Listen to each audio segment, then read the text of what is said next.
కార్యక్రమాలు చేసుకోవడం జరిగింది. నిన్న రూరల్ గ్రామమైనటువంటి పెద్దాపురం మండలంలో వట్లమూరులో ప్రజావేదిక కార్యక్రమం నిర్వహించిన శాసనసభ్యులు రాజప్ప గారు, జిల్లా కాకినాడ జిల్లా జనసేన పార్టీ అధ్యక్షులు బీజేపీ నాయకులు అందరూ ఈ 100 రోజుల్లో సంక్షోభంలో ఉన్నటువంటి ఆంధ్రప్రదేశ్ని ఏ విధంగా గట్టెక్కించడానికి ప్రయత్నం చేస్తూ ఉన్నారు. అలాగే ఈ గత 5 సంవత్సరాల్లో ప్రజలను ఏ విధంగా ప్రభుత్వం మోసం చేసింది, ప్రభుత్వం చేసినటువంటి అవినీతిని బయటకు ఒక పక్క తీస్తూ సంక్షేమ పథకాలు ఒక పక్కనే కుటుంబ ప్రభుత్వం చేస్తూ, అలాగే గత ప్రభుత్వం చేసినటువంటి పొరపాటు ఏదైతే ఉందో అభివృద్ధిని పూర్తిగా నిర్లక్ష్యం చేశారు. అభివృద్ధిని కూడా రెండు కళ్ళ కింద ఒక పక్క సంక్షేమం, ఒక పక్కన అభివృద్ధి ఈ కుటుంబ ప్రభుత్వం చేస్తారు. గతంలో ఎన్నడూ లేని విధంగా, ఏ ప్రభుత్వం చేయలేని విధంగా ఉప ముఖ్యమంత్రి వర్యులు పవన్ కళ్యాణ్ గారు గ్రామ సభలు ఒకే సమయాన్ని అన్ని పంచాయతీల్లోని కూడా 13,300 పైచీలకు గ్రామ సభలు నిర్వహించారు. ఈరోజు గిన్నీస్ రికార్డు నెలకొల్పడం జరిగింది. అందరూ ఆనందంగా ఉన్నారు. 100 రోజుల పరిపాలన ఒక పక్కనే పెన్షన్ ఖజానాలో డబ్బులు లేకపోయినప్పుడు కూడా 7,000 రూపాయల పెన్షన్ ఒకేసారి అందించినటువంటి ఘనత ఈ కుటుంబ ప్రభుత్వానికి. అలాగే వాలంటీర్ లేకపోతే ఏమీ చేయలేరన్నారు. వాలంటీర్ లేకుండానే ముందు రోజే ఏదైతే తర్వాత రోజు సెలవు దినం వస్తే కనుక ముందు రోజే ఈరోజు పెన్షన్స్ అందరికీ ఇస్తూ ఉన్నారు. లబ్ధిదారులు అందరూ ఆనందంగా ఉన్నారు. అలాగే అన్నా క్యాంటీన్లు పెట్టడం జరిగింది. గత ప్రభుత్వం అన్నా క్యాంటీన్ పోయింది. ఈరోజు 4,000 రూపాయల పెన్షన్ పేదవాడికి ఇస్తూ ఉంటే అందులో 450 రూపాయలు ఖర్చు పెడితే 300 కోట్ల కూడా రోజు చేయొచ్చు అన్నా క్యాంటీన్లో. అలాగే ఈరోజు పక్కనే మన వరదలు వచ్చాయి. ఏలేరు గారి వరదలు కానీ అక్కడ విజయవాడలో కూడా వరదల్ని బ్రహ్మాండంగా హ్యాండిల్ చేయడం జరిగింది. పక్కనే ముఖ్యమంత్రి గారు, పక్క పవన్ కళ్యాణ్ గారు ప్రజలకు ఏ విధమైన ఇబ్బంది లేకుండా. అలాగే ఈరోజు వరదల్లో నష్టపోయిన అందరికీ కూడా దూడ దగ్గర నుంచి మేక దగ్గర నుంచి మనిషి దాకా అందరికీ కూడా ఏదైతే నష్టపోయారో ఆ నష్టపరిహారం కూడా ఇస్తున్నారు.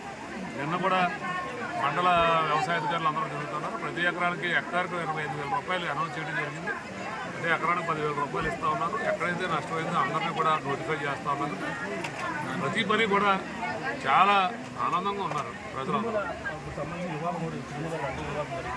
దాంట్లో జంతువులకు సంబంధించిన కొవ్వు ఏదైతే ఉందో దాన్ని నెయ్యి కలిసి నెయ్యిలో కల్తీ జరుగుతున్న వివాదం జరిగింది. దీనిపై జగన్మోహన్ రెడ్డి కూడా కామెంట్ చేస్తున్నారు. దీన్ని ఏ విధంగా చూడాలంటే ఎవరు కామెంట్ చేసినా దొంగోడు ఎప్పుడు దొంగతనం ఒప్పుకోడు. దొంగతనం చేయలేదని అంటాడు. ఈరోజు జగన్మోహన్ రెడ్డి దొంగ అని తెలిసింది. ఎందుకంటే తన చిన్నానికి ఆ చైర్మన్ అప్పచెప్పి 1000 రూపాయలకు కానీ కొంటారా అనేటువంటి స్వచ్ఛమైన నీరుని ఈరోజు 360 రూపాయలకి ఇచ్చి దాంట్లో కమిషన్లు కొట్టి ఈరోజు జంతు కొమ్ముని అందులో అనేక రకాలైనటువంటి కల్తీ జరిగిందనేటువంటిది మనం ఎవరో చెప్తే అది నమ్మేది కాదు.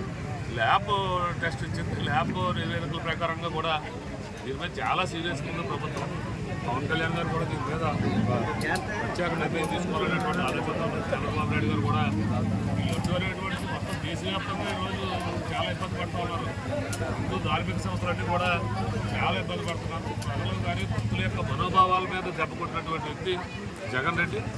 ఒక్క ఆంధ్రప్రదేశ్లోనే కాదు అన్ని రాష్ట్రాల్లో కూడా ఈరోజు జగన్మోహన్ రెడ్డి తిట్టుపోస్తూ ఉన్నారు.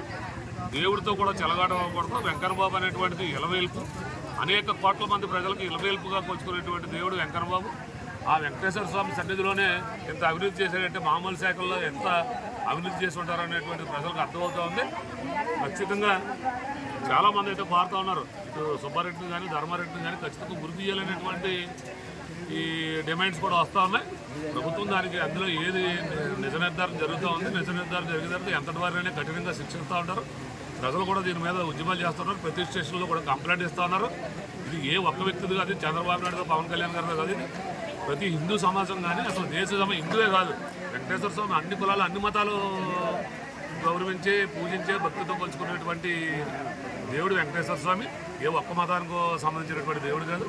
కాబట్టి అందరూ ప్రజలందరూ కూడా పెద్ద ఎత్తున నిరసన తెలియజేస్తున్నారు. ఖచ్చితంగా జగన్మోహన్ రెడ్డి దీంట్లో దొరికిపోతాడని ఈ సందర్భంగా తెలియజేస్తారు. సూపర్ 6 ఏదైతే ప్రజలు అడుగుతారో దాన్ని డైవర్ట్ చేయడం కానీ చంద్రబాబు డైవర్ట్ పాలిటిక్స్ చేస్తున్నారని చెప్పేసి జగన్మోహన్ రెడ్డి అంటారు. చంద్రబాబు నాయుడు గారు సూపర్ 6 వచ్చింది ఒకటే నెరవేరుతున్నారు. పెన్షన్ కార్యక్రమం ఇచ్చారు. దీపావళికి సిలిండర్లు ఇస్తూ ఉన్నారు. బస్సు ఫ్రీ ఇవ్వడానికి సిద్ధంగా ఉన్నారు. అన్ని కార్యక్రమాలు జరుగుతాయి. ఎవరు డైవర్షన్ చేయక్కర్లేదు. నీతివంతమైనటువంటి పరిపాలించేటువంటి చంద్రబాబు నాయుడు గారు, పవన్ కళ్యాణ్ గారు ఉన్నారు. ఏమి డైవర్షన్ ఎక్కలేదు. ఆ తప్పులు కప్పుపుచ్చుకోవడానికి నువ్వు దొంగ అంటే దొంగ అనేటువంటి విధంగా నువ్వు చేసిన తప్పులు కప్పుకొచ్చిపోయడానికి మళ్ళీ చంద్రబాబు నాయుడు పవన్ కళ్యాణ్ గారి మీద ఈ ప్రభుత్వం ఆరోపణలు చేస్తావు. కానీ నిజం నిగ్గు తేల్చేటువంటి ప్రభుత్వం ఈ కూటమి ప్రభుత్వం. ఖచ్చితంగా దొంగ దొరకడానికి త్వరలోనే దొరికిపోతాయి. ఇది పరిస్థితి ఏదైతే గత ప్రభుత్వం